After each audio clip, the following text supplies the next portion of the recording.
I was just working on this painting back over here, and in the background I run the some YouTube channels. I sometimes listen to music, sometimes I listen to stuff that's being broadcast by the alternative media. I used to listen to CBC, but I still do sometimes, but I like listening back on. Anyway, today I was listening to LaRouche on his April 19th webcast, and I really like some of LaRouche's insights, but here's what occurred to me. Listening to this very intelligent person talking about the grandiose, the epic universe that he's involved in, and what occurred to me is a civilized destruction and or the destruction of civilization. This person, with all his insights, is so caught up in the epic picture of the universe. And there are times, you know, I feel that there are times that we need to be epic and see the big picture.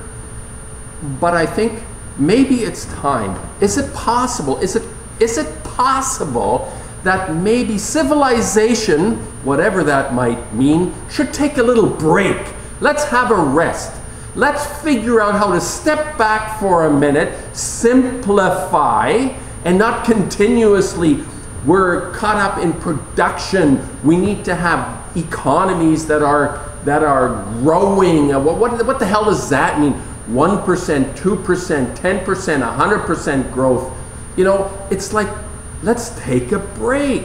Let's step back for a minute. Let's not be part of this insanity. Mr. LaRouche, listen, your ideas are fabulous, wonderful, but sometimes it just breaks down when you get too epic. Let's simplify. One issue I have with you, this whole pushing of nuclear. You're talking about the fact that we're heading into tectonic, possibly major solar activity that's going to affect the human race. Earthquakes, things shake. These nuclear plants all over the place are on very fragile ground. It's going to shake, it's going to blow up like Fukushima. So we need to step back. As much as you hate the green revolution, I am not green, I don't believe in green, but I believe in simplifying personal lives. Lose some of that demand, lose some of our expectation to have everything growing at a rapid pace.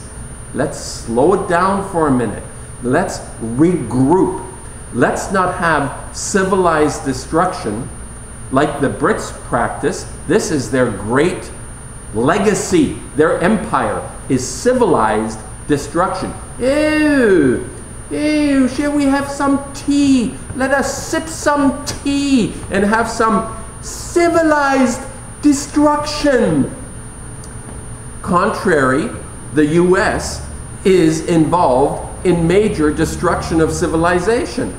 It's like the same thing basically. So I really feel, I really believe strongly, and the reason I feel this is because I'm working on paintings that reflect my feeling. I'm making art. I'm making my contribution, my understanding comes from working on a painting, and it gives back to me. It allows me to understand what it is that I'm digesting that's all around me, which is really quite, I feel privileged in that way, that I guess I chose it, but at the same time, it kind of has a sort of reverse, you know, process. I give, I take, I give, I take, something comes back, whatever. So, you know, my Dead Men Standing series is part of that understanding that civilization is at a crossroad. What we consider to be civilized behavior, civilization,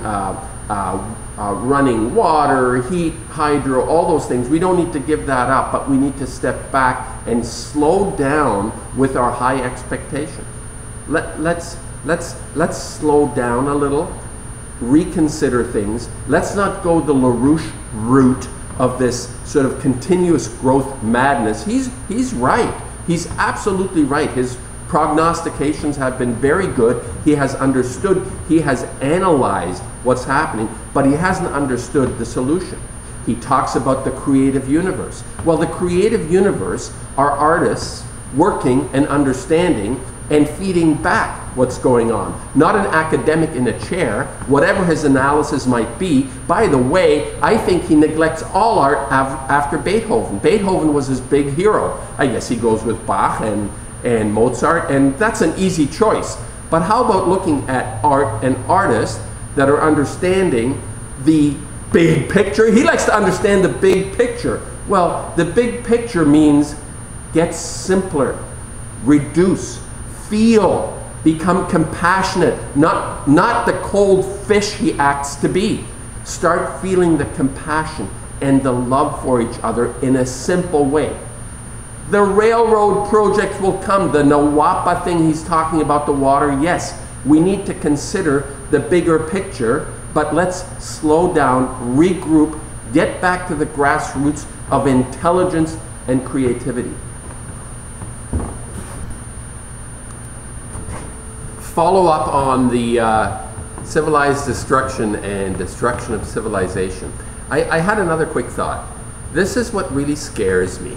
People like LaRouche or some alternative guy like Alex Jones, who I listen to, and I'm sure there are a lot of other people that are out there with really fabulous analysis and understanding of how things are deteriorating in our lives and how we're starting to be run over by this bulldozer, by this this I don't know, it feels like this wave, this tsunami of I'm really afraid to say it, it feels like this a fascist kind of backlash thing, like Germany sort of feeling thing could possibly happen. I'm not 100%, but there is this feeling. LaRouche doesn't so much talk about it, but the Alex Jones types and other people.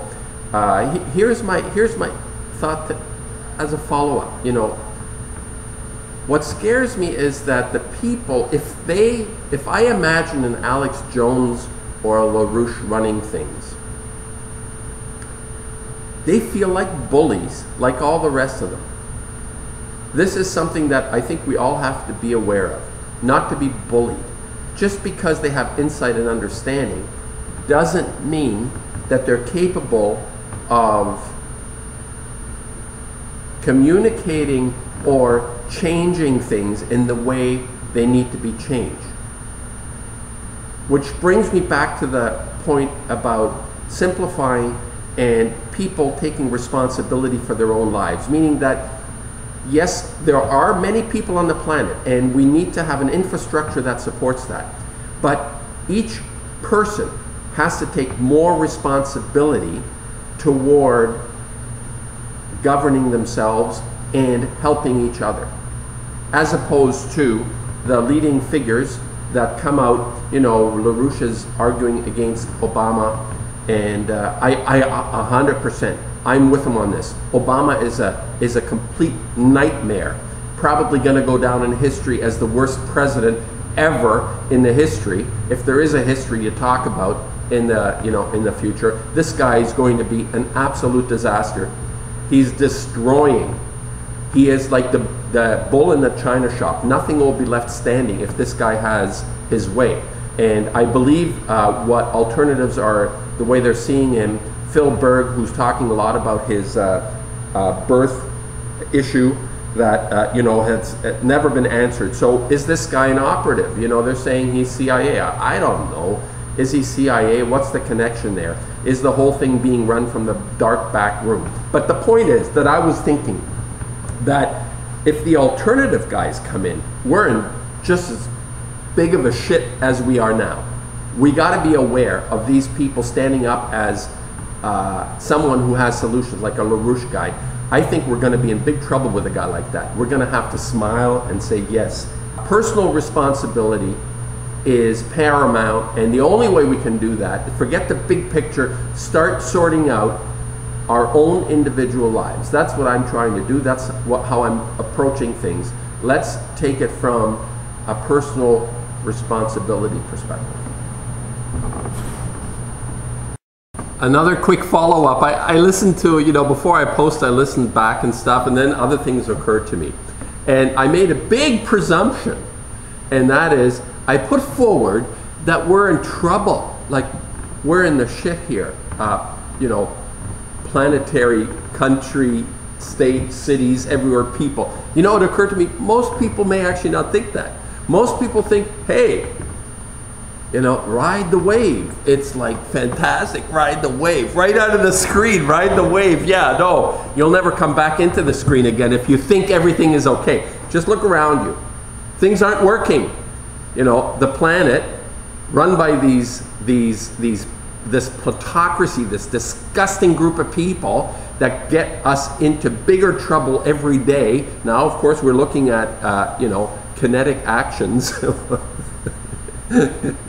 And things are falling apart, so don't kid yourself. We're not in good shape. We got to regroup here. We got to figure this out. And one of the things I mentioned in another video, as I said, get gold and silver. And you know why silver is a good idea? Because the bastards have to put in, get this, on one of these Predator drone things, they ride the wave over people, and then they drop these god-awful, shitty bombs. You know what? They got 500 ounces of silver in each one of those. And they're exploding thousands every week. 500 ounces of silver.